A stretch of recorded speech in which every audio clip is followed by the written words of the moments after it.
Hello, everyone. Come on in. Come on in. Welcome. Salutations. Salutations. I hope everyone has had a good morning. Happy Monday morning.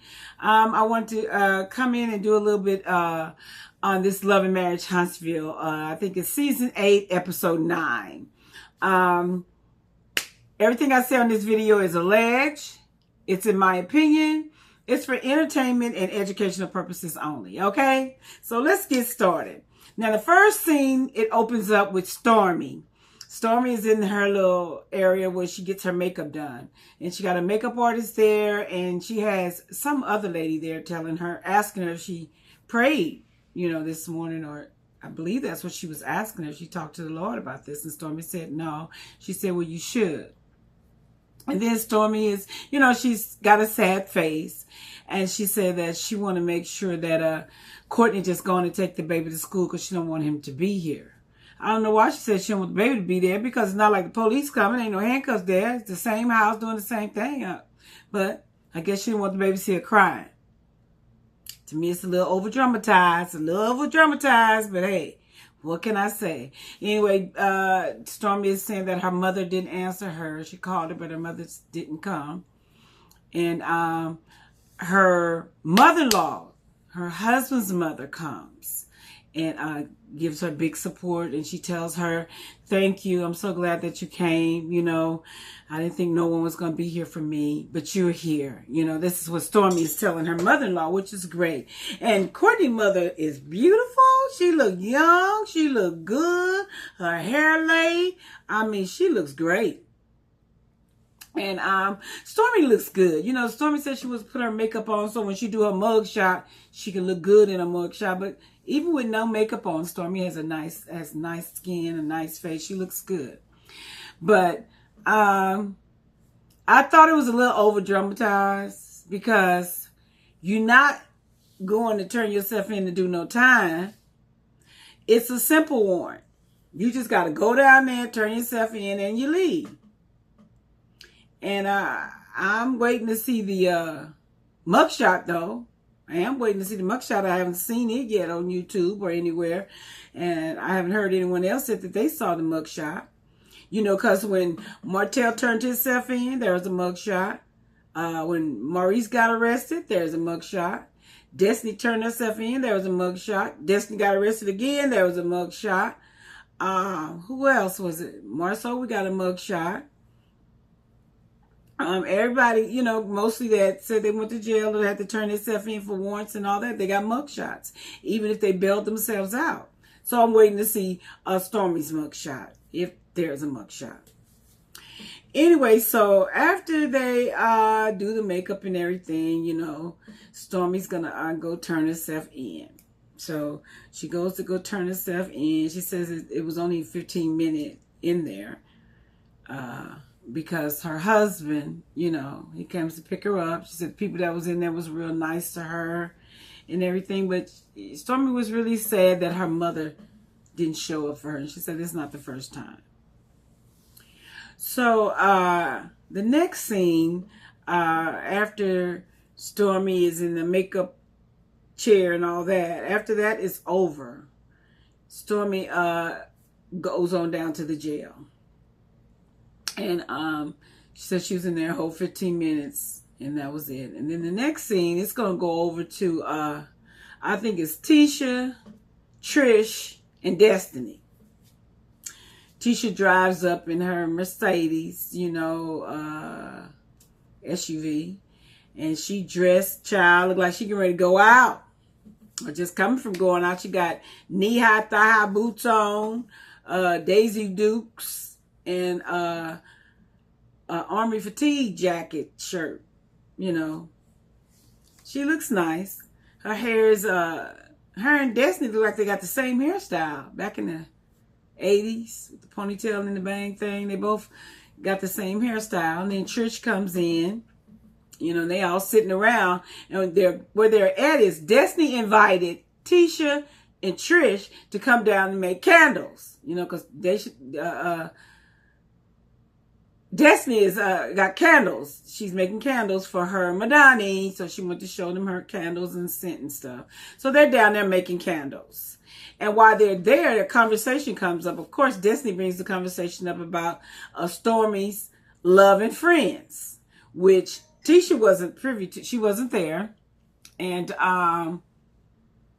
this is Destiny's first time seeing Tisha in a while, because when Tisha was at Nell's party, Destiny wasn't there. But Trish was at the love and friend thing. So Destiny go in to say that, that Stormi's lover and friend party was nice. She said there was couples there. She said Martell was supposed to, model. But then when Trish's boyfriend showed up, he decided not to model.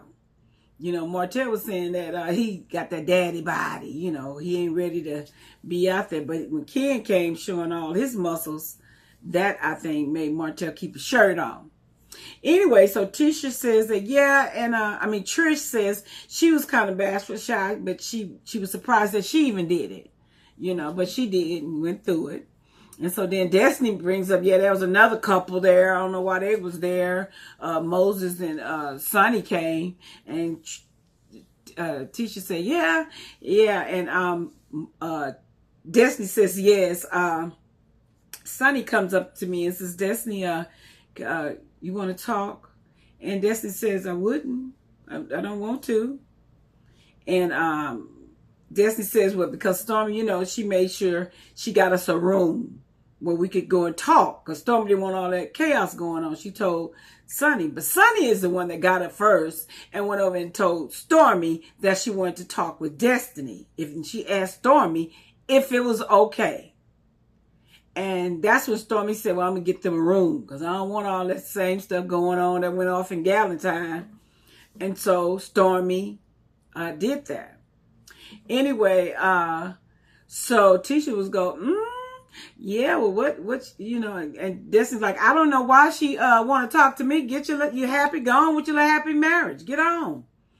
And then Destiny said, no, Tisha said, did you talk to Moses? She said, no, but he was staring at me. She said, was you looking good? And Trish said, yeah, she did a Janet Jackson.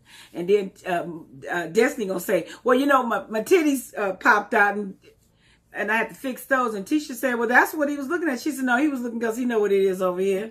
He know what it is over here. And Sonny, she insecure because she know I can still get him. So Tisha said, you think you can still get him if you want to? She said, yeah, without a doubt. I know I can still get him. These is grown women, all of them older women with kids, at least 40, talking about can you still get him. Destiny, how you going to get him? The way you had him? Just screwing you? He ain't marry you. He already said you're not marriage material. So what you going to still get, Destiny? Some old lay down in the bed on your back? What you going to get? You can't get that man. That man don't want you. That man didn't want to marry you. And yes, you probably is still he's probably still lust after you at times, and he attracted to you, but he don't want to marry you. He ain't do nothing but do it to you. That man don't want you. He does not want you. So you need to get over it. You need to get over it. Talking about what you could still have and he still wants you. That man don't want you. That man does not want Destiny. Anyway, after that scene, it goes back to Stormi and her mother. Stormi, she's in her kitchen, her and her mother, and they talking. Well, no, before that scene, Stormi's husband, Courtney, comes and pick her up from jail. And she's telling Courtney, everybody was really nice in there. Only stayed 15 minutes. They let me keep my phone, and my mother didn't call. And Courtney said she didn't.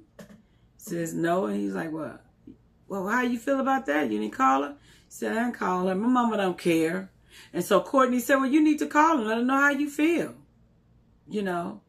Anyway, after that, you see Stormi and her mother in the kitchen. So her mother ended up coming down anyway. So they're in the kitchen fixing them some snacks. No, after that scene, I'm mixing it all up. After Courtney and Destiny talks, it goes to Trish and her sister. Trish says she has two sisters. One is in California, one is out here, where the one that was out in her area came to visit. Trish says she wanted to talk to her about it. But before her sister came, she asked her two children to come and sit down, and she talked to them. She asked them how would they feel if her and Ken got married. And the daughter said, yeah, okay. And the son said, well, you know, at first I wasn't cool with it, but now I see he makes you happy, so I'm fine with it. Anyway, so when the sister walks in, Trisha, you know, she got some nice hot wings on the table and a fruit platter. And, you know, it looks delicious. They came and sit down and, you know, started their conversation. Well, Trish's sister doesn't even know that Trish and her husband ain't been together for 4 years. How is it you and your husband been broke up, separated for 4 long years, and your sister don't know? But you want to tell your sister about this marriage you want to get into with Ken. And you ain't even divorced your husband. So the sister said, what? How long y'all been separated? She said 4 years. And how long you been seeing this other man? She said for about a year. A year? Now how is it? You want to get your sister approval, or you want to let your sister in on what's going on, but you ain't let her know all this long time. You've been separated from your husband for 4 long years, Trish. And your sister don't know nothing about it. And you say your sister in California, you don't want to tell her on the phone. You want to make sure you tell her in her face. It don't make no sense. And the sister looking at her like, Trish, are you sure you over your husband? Because you know y'all been together forever, since high school. How long y'all been married? She said, I think she said 14, 15 years. And then Trish said, but that's in paper only, just on the documents. You know, Trish don't speak a lot of clear, her voice or her mouth, she holds it a certain way. So, you know, I think some of her words stay in her head and then the other part of the sentence come out. So you get bits of it, pieces of it. Instead of the whole sentence, you get pieces of it. So anyway, Trish says that, you know, the other guy, you know, that Ken makes her happy. And that's what the sister asks, are you sure that you want to do this? And she says yes. And the sister said, well, as long as you're happy, you know, that's all I want you to be happy. But the thing, it was so weird that your sisters don't know you ain't been with your husband in 4 years. So I did hear something, I don't know how true it is, that her husband, his name is Marquise, was in jail. So I don't know if he's in jail now or he went to jail or if that's even true. But that's what I heard on them YouTube streets. You know, like I told you, them YouTube streets be talking. They be telling you some stuff that you don't hear on the show.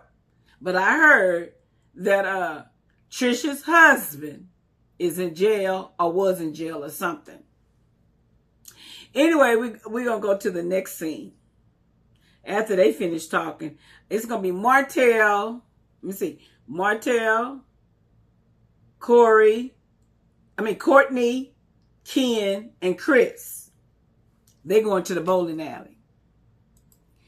I think Courtney invites everybody to the bowling alley.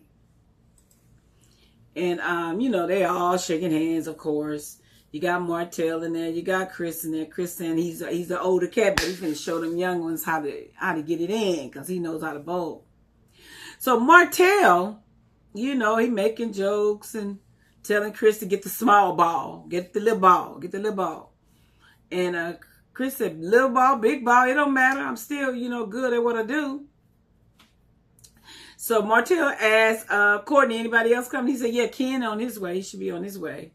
And Martell had a little different look about himself. You know, the scene made it seem like there was a little, you know, some kind of feeling Martell was having. So Ken comes, of course, they do all they man hugging and shaking and clackety. And they sit down. And for some reason, this is so important to Ken to get out. Because he barely sit down and get it in. Martell, he didn't do a strike. One pin was left up. He threw his ball down, you know, and one pin was left. But Courtney is saying that, Martell messed with a lot of women. He needs to stop messing with so many women. So Ken says, oh, and also Courtney said that he didn't tell, they asked how Stormi doing, how the storm and all that. He didn't tell them. He said because it ain't their business to know how Stormi doing. He not telling them what goes on between him and Stormi. When they find out, they find out. So Martell sits down and Ken sit down over there and Ken get to asking her, so yeah. Or Ken makes a statement that, yeah, Martell, Trish was mad at you. He said, for what? Yeah, she said you was trying to act like you didn't know her, like you couldn't even speak to her, like something was up. You didn't even speak or nothing. You act like you didn't know her, rather. And Martell was like, well, she looked different. And they're like, well, how you know her, Martell? And Martell is like, my brother, she went to school with my brother or something like that. He said, but I didn't meet her through my brother. Well, how you meet her, Martell? I met her out somewhere. He said, but she looked different. I don't know if it was her hair or what, but she looked different when I saw her. And Ken was like, yeah, she was concerned about that. She felt, she felt bad. She was kind of upset about it. So Chris said, well, what's she upset about? And Courtney thinking Martell ain't telling it all. Martell leaving some stuff out. And Martell making us, when you look at it, look like he's trying to say, they smashed or they got a little bit more going on than he's willing to tell. So then Martell gets up, for his turn to bowl. He said, I don't remember her that good because we didn't smash. Ain't nothing happened, so I don't remember her. And here go Ken. Yeah, I understand that because, I meet women. If I ain't never went down, I don't remember them either. Like that. Then they all get to sitting around talking and Martell saying, you better hurry up, Courtney, or something to that fact, Stormi gonna get you, or Chris, Nell gonna get you. So Martell gets to saying he wants to get married again. And I'm surprised they didn't really get on Ken about, when y'all get married, why y'all ain't married already? I don't know why they didn't harp on that, because you were the woman that still got a husband. But Martell tells them that he wants to get married. That, that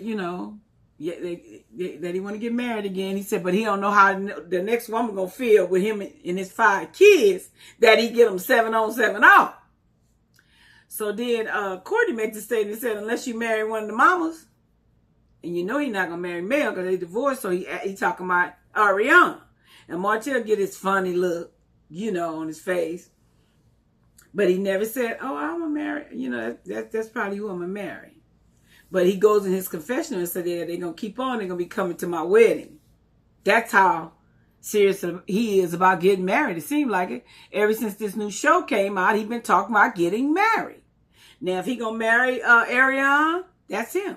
But if he marry Ariana because he thinks it's gonna happen with his case, I don't think it's gonna happen to her, because she might not be able to talk against him, but she gonna have her own case if Melanie if she gets subpoenaed, because remember she went and opened her own mouth about this RP stuff. So if that's what if Martell think he married Ariana is gonna help his case, I don't believe so. I don't believe so at all. But they finish bowl and then they all, I guess go their separate ways. The next scene, y'all, is with Stormi and her mother.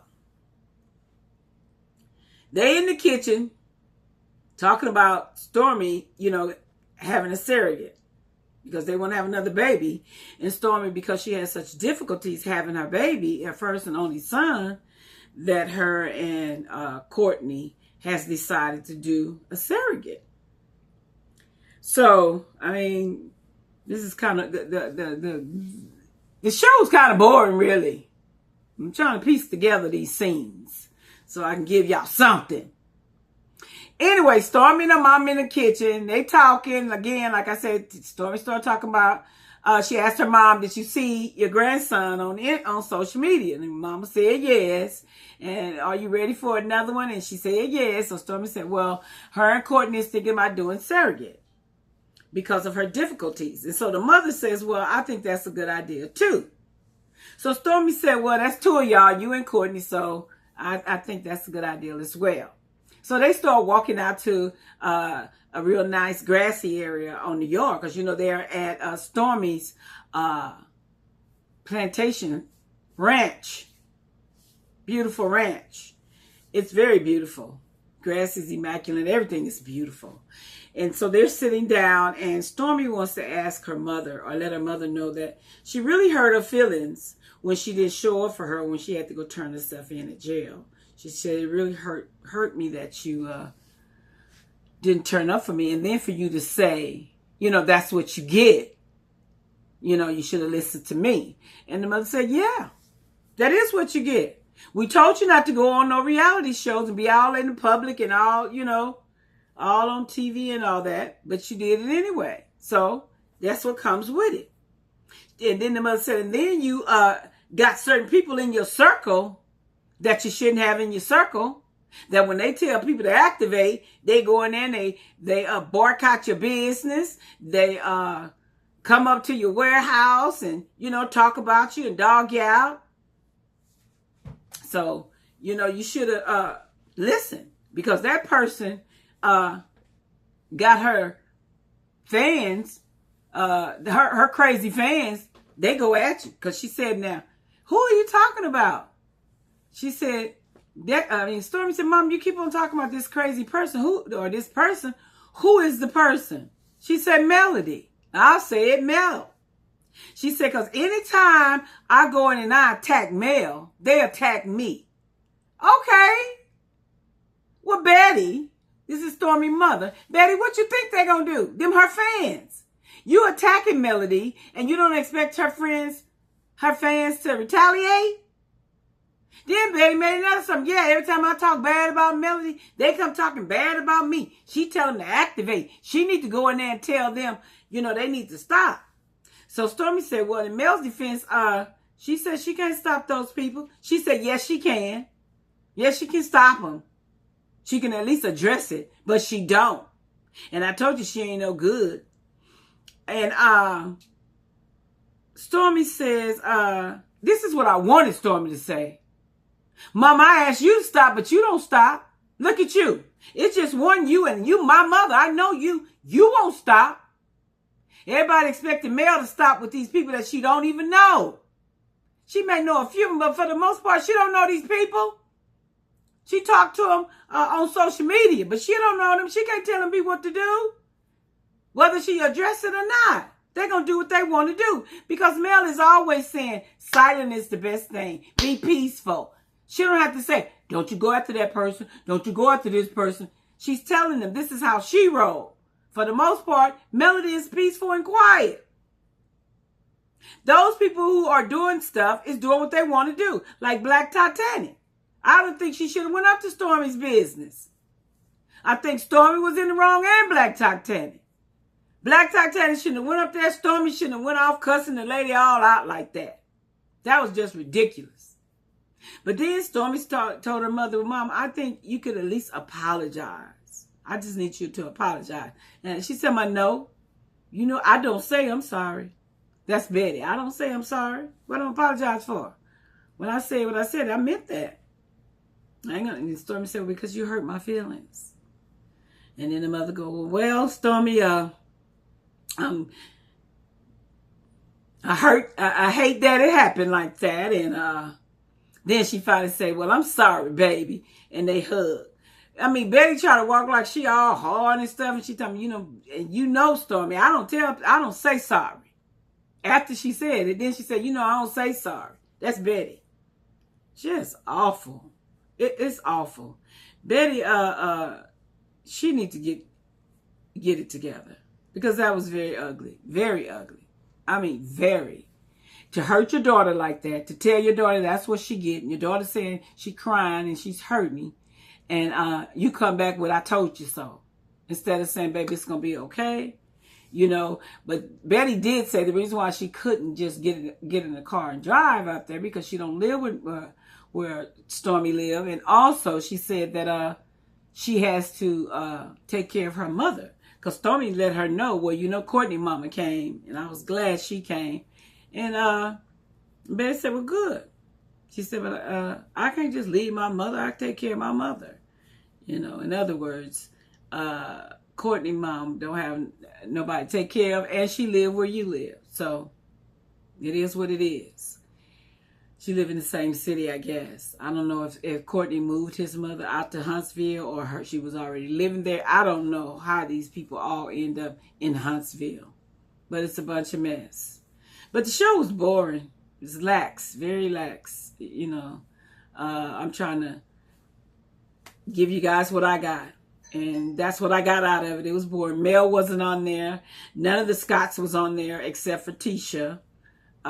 You know, so... And you didn't see Sonny and Moses. I mean, Mel was talked about. Sonny and Moses was talked about.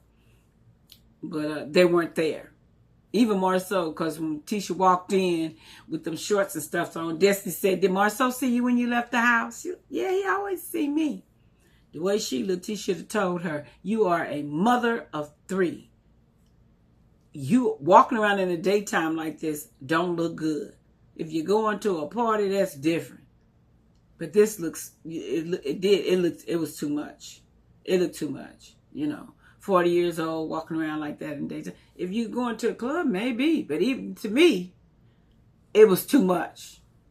And I guess Tisha saying, well, my body look good now, so I'm going to do it while I can. All right. I'm cool with that. But anyway, y'all, it was kind of boring.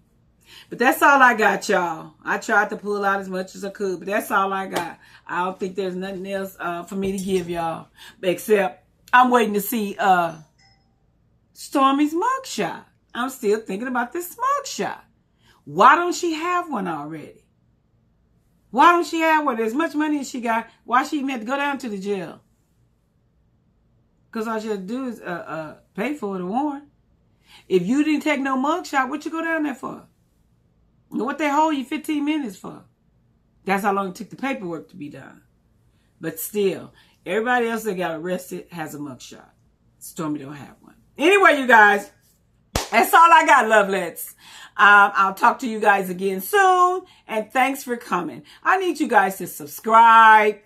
Hit the like button. You know, come on in. Y'all help me get to at least, I'm trying to get to 1,000. But I believe if I get to 50 subscribers, I can do a live. Okay? All right, y'all. Bye-bye.